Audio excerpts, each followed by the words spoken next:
Well, the fight against racism and injustice is a topic in discussion right now in many homes, but it can be a tough one if you got to talk to kids. Yeah, NBC4's Rob Sneed spoke with an expert on how to just make that conversation a little easier for them to understand.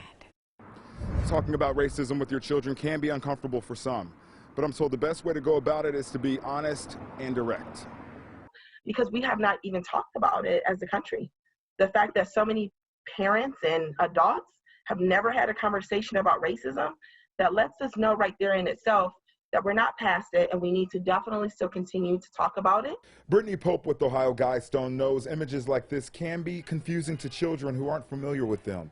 She says explaining what's going on to them isn't always easy. So first off, recognizing that we need to talk about it.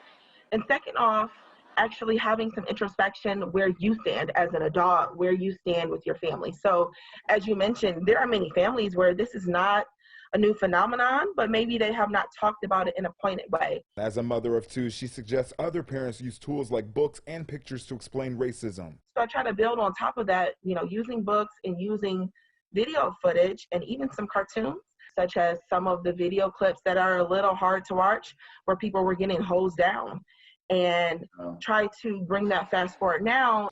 If parents are still feeling uncomfortable, Pope says that's okay. Allow it to happen. In whatever place you may be in, allow the thoughts that come to come, own those thoughts, and actually look inside yourself and make a choice. And for more information on how to go about discussing racism with your child, you can go on our website at NBC4i.com. Local for you near downtown Columbus, Rob Sneed, NBC4.